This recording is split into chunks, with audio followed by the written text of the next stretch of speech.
the first item on our agenda, which is the COVID-19 briefing. You will all have received a email from Phil Wilson this morning, and I concur with what he is recommending, that this will be a relatively quick presentation. We heard from Phil, I think almost all of us were on the IMSB meeting on Monday, so we don't require a report from him. We'll have a quick update from both Ian Maxwell and Mace Ward, and I understand that Nick Hill is also on the line, and he will give us a brief presentation on the work that ATEED is doing in terms of wider business support. I've had the benefit of that as part of the Business Advisory Panel presentation, but I think it's important that we hear from Nick on that. I would hope to keep this session relatively brief with a minimum of questions and comments if we can, colleagues, because we have a fairly long agenda in terms of the budget and the financial papers. So can I welcome, first of all, Ian Maxwell, and ask Ian just to give us a brief presentation. He also has sent out a copy of the Emergency Coordination Centre status and what's happening there, so members should have received that. Ian. Look, thank you very much, Your Worship. I will be brief today and just highlight a couple of issues, and I'll also pick up what normally Mace or Kate would have covered. And if there are any questions, we can cover those perhaps outside the meeting, or you can send comments through. So look, just in general, the Emergency Coordination Centre remains active, and it remains primarily focused on COVID. But it's also fair to say that things are definitely starting to run down, and staff are being released back into the sort of business as usual council activities, and also too thinking about the drought and the water supply issues coming towards us. In terms of welfare, the number of requests coming through to our call line has continued to decline. So last week we only had 150 requests, and that's in comparison to some 5,000 we had in the first week. So there's a nice illustration there of the change that's taking place. What we're doing in terms of supporting sort of food supply, emergency food supply and emergency household supplies to the region, is that we're supporting food banks. And you will notice in the report from Mace and Kate that over $1 million now of support has been committed to food banks operating across the city. And this is part of the transition from the emergency situation to enhancing the business as usual approaches whereby the needs of Aucklanders can be met. Just as an aside, those funds are clearly reimbursed from central government, so they're not coming out of ratepayer funding. In terms of our regional isolation and quarantine operations, so again, we've got nearly 2,000 people in managed isolation and another just over 100 or so in quarantine.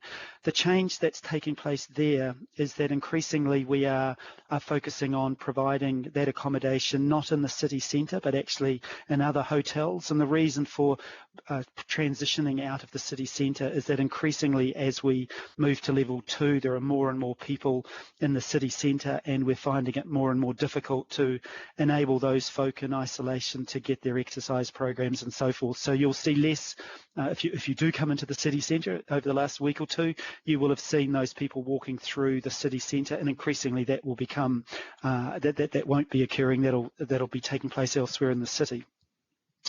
So that's a very quick summary of where we are with our response. So I'm moving on now to Auckland Council. So look, the move to level 2 across the council group has gone smoothly, but we still have many people working from home. And you may recall that for the first 2 weeks of level 2, we'd set up to receive some 30% of the capacity of our buildings for staff. The actual occupancy rate, not just in the parent, but actually right across the group, has actually been around 20%. So we still have large numbers of people working from home. And we're using this initial period to sort of test our social distancing, our track and tracing and hygiene requirements. And we expect to be at 50% occupancy in early June. Last week, the staged reopening of services commenced, and this week our customer and services teams will be out with local boards, or starting to get out to local boards, discussing around the further reopening of community services and facilities. The the level 1 water restrictions commenced this week, and both Watercare and Healthy Waters are leading means to sort of mitigate the ban on standpipes on the construction industries, and that's involving alternative non-potable water supplies. So that work's still ongoing, but nevertheless we're focused on that. And Watercare is certainly leading work, and Council's involved with it to a degree, with regards to enhancing sort of potable or alternative potable water supplies, drinking water supplies, with the consenting of extra intakes and dams and reservoirs. But also there are discussions underway with major consumers with the aim of reducing their demand. So look, that's all I was going to cover. It's fairly quick and brief, but if there are, I suppose the clear message is that we are downsizing and transitioning away from emergency provisions associated with COVID, more towards enhancing business as usual activities. Certainly central government departments, MSD, etc., are seeing a significant increase in demand, but they are gearing up to actually deal with that. So our emergency operations will be reduced as they gear up. And as we look ahead in terms of the risks associated with the water supply issue, we're working with Watercare and we're gearing up about how we might respond to that. So look, I'll stop there.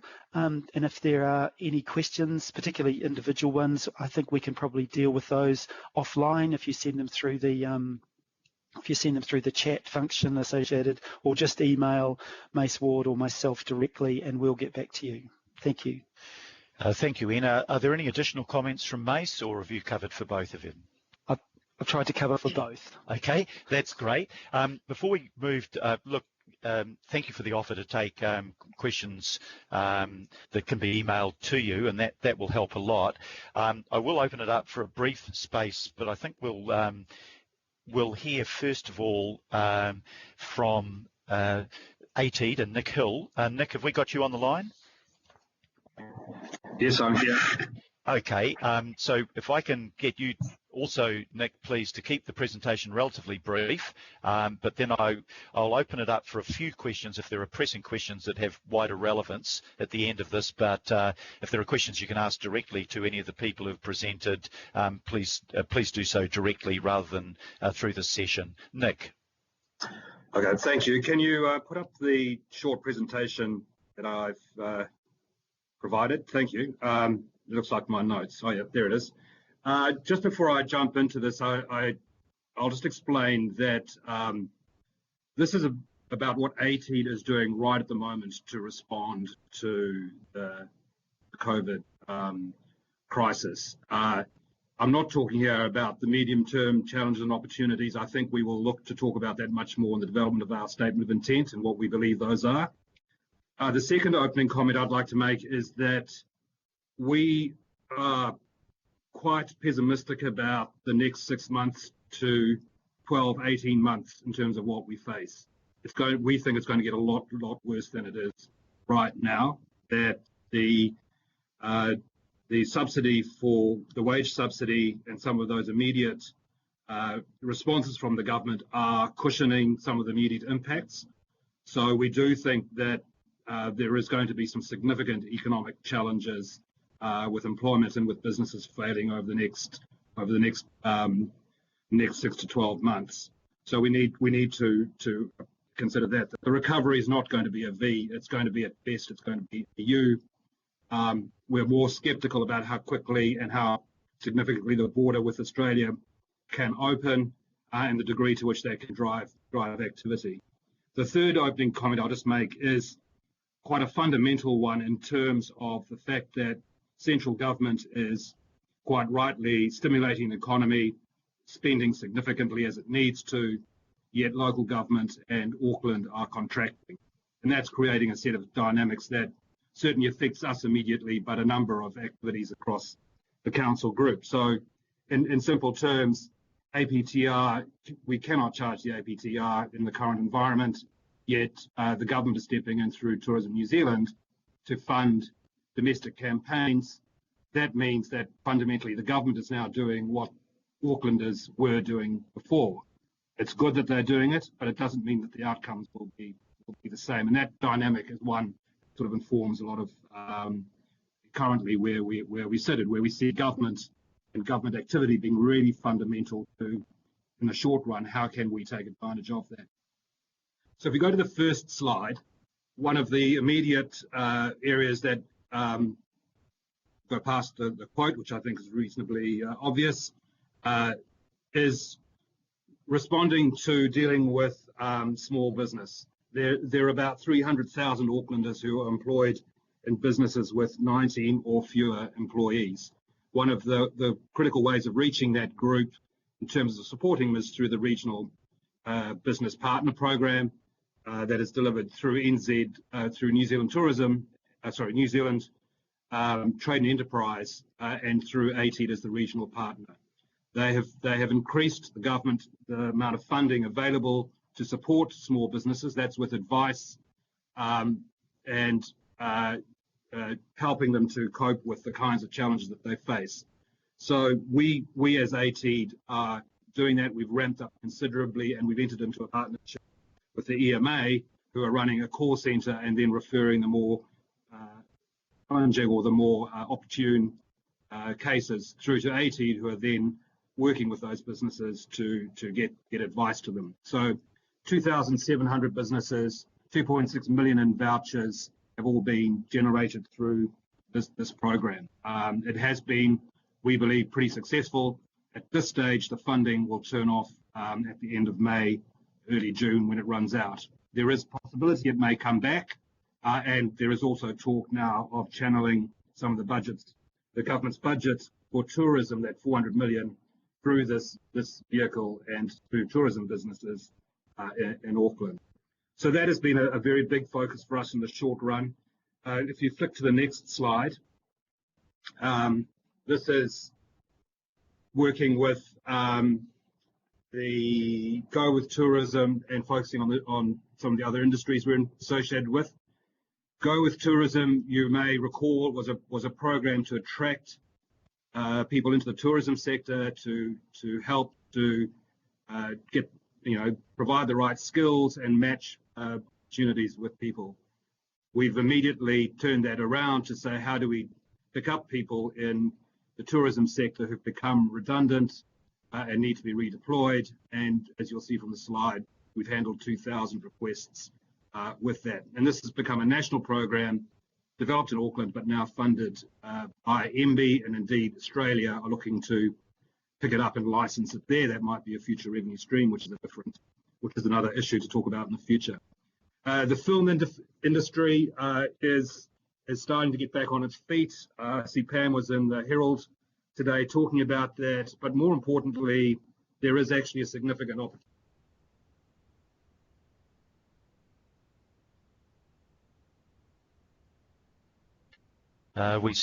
Nick, we lost you there. If you can just go back on to the start of the maybe 2 sentences.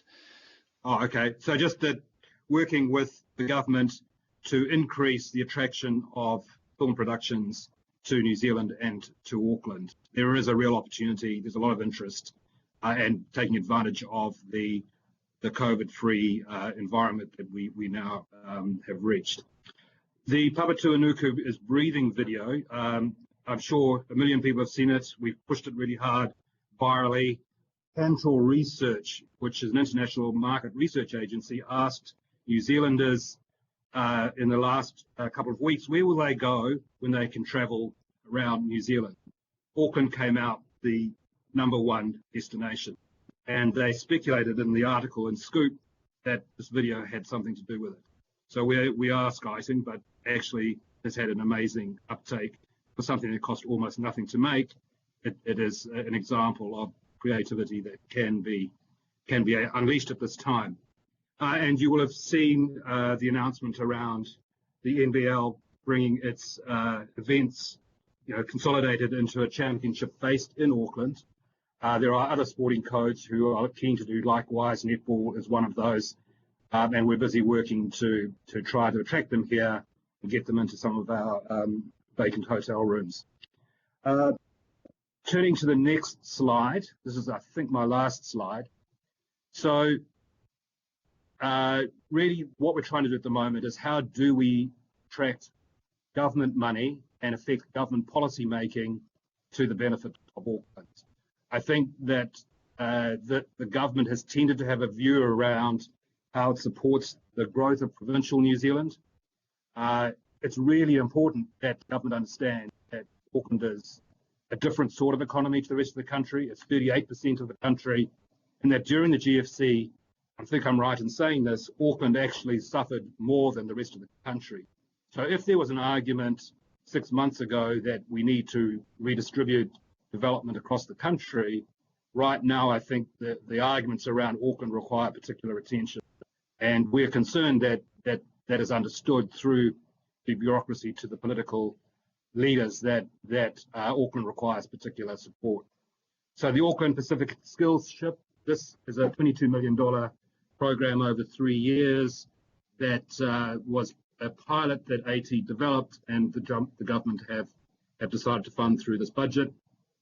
Construction sector probably doesn't need a lot of explanation. How do we redeploy and how do we provide the skills for particularly the infrastructure, shovel-ready projects?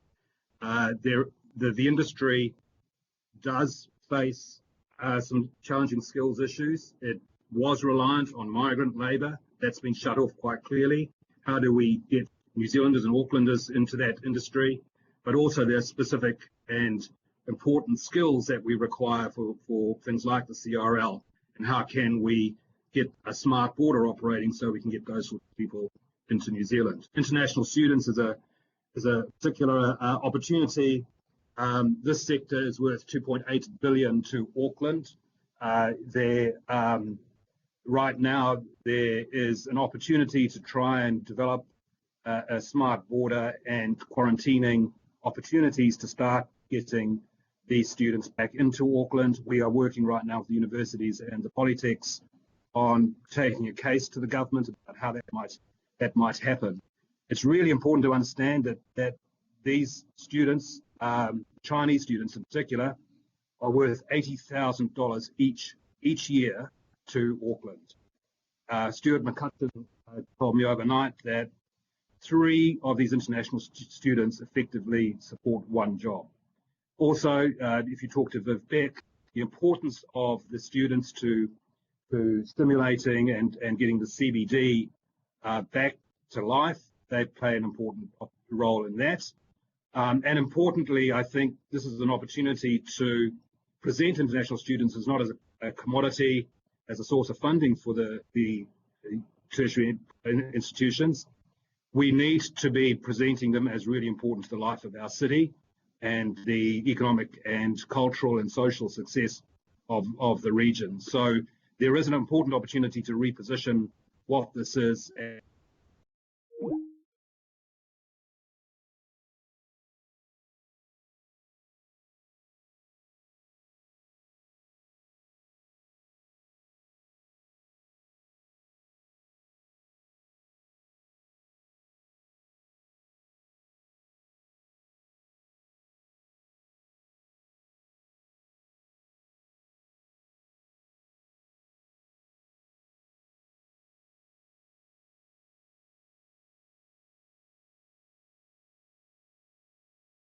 Someone killed the call, I think.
You were right in your stride.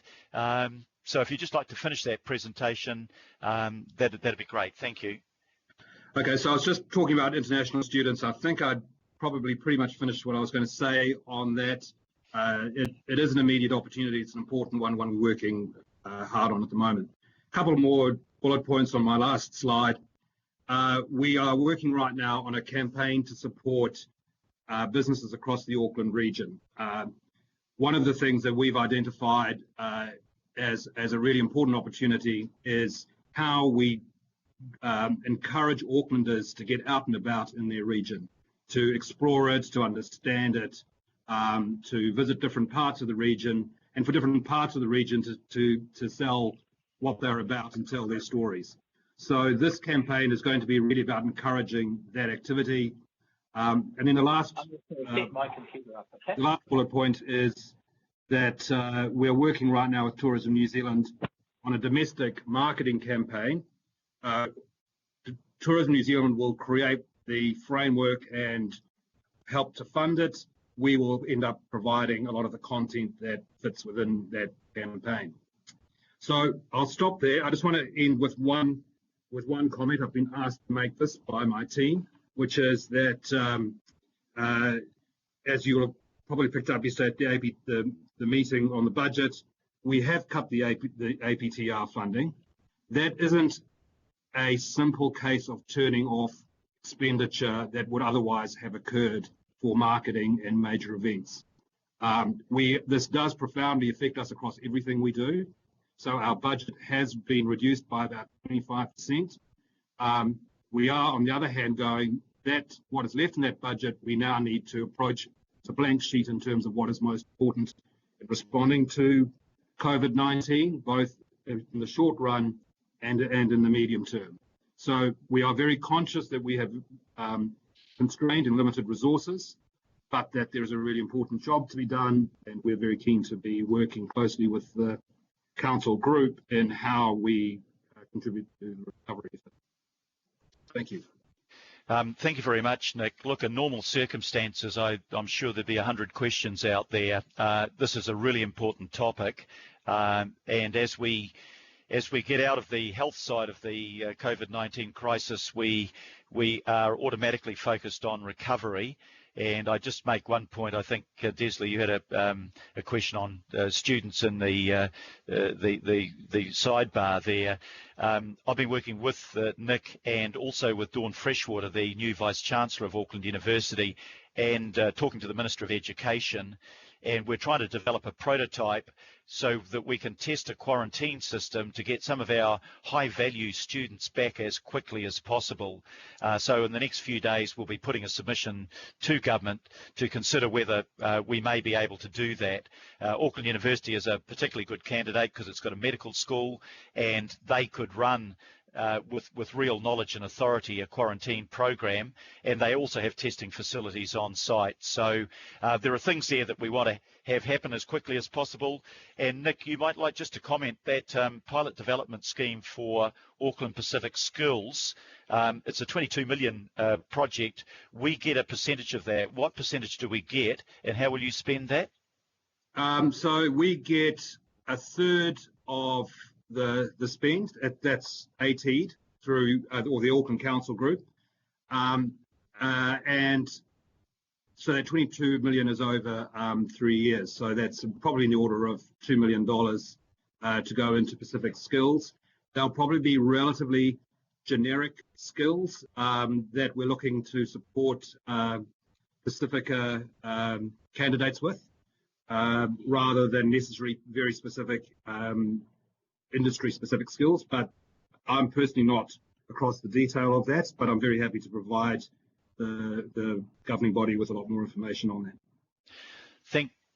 Thank you very much for that, Nick. Now, look, so we've got the resolution thanking Ian, Phil, and Nick for the briefing this morning. Sharon Stewart, can I ask you to move that, and I will second it. And if you indicate if you've got a really pressing question you'd like to raise, maybe we can take up to 3 to 6. Alf Filipina has been the first one to indicate that he's got a question. Alf. I've got a comment for both your worship. So the Yep. comment to Ian and our 0800 numbers, just to acknowledge Greg Morgan as a result of South Seas and Otara Health and the food parcels. They're delivering 200 a day across with our community that crosses Manukau, Manurewa, Papakura, Mangere, Otara. So just acknowledge to Greg, and also with to you, Nick. Just look if there's any other details. I've been talking to the Minister for Pacific Peoples, and he advised me of the funding that you're referring to. So look, if there's more details, just give us a ring. Thanks, Your Worship. Thanks very much, Alf. And I've got a question here from Josephine. Josephine Bartley. Thank you, Your Worship. My question is for Nick. Really appreciate all the work that ATED is doing, Nick. I met with my Penrose Business Association, and most of their members haven't accessed any extra advice or help. They're just getting on with it and trying to, get going again. But they did ask me what was council doing to assist a local economic recovery. So is there something that I can share with them? And because I said, well, that would be through ATED.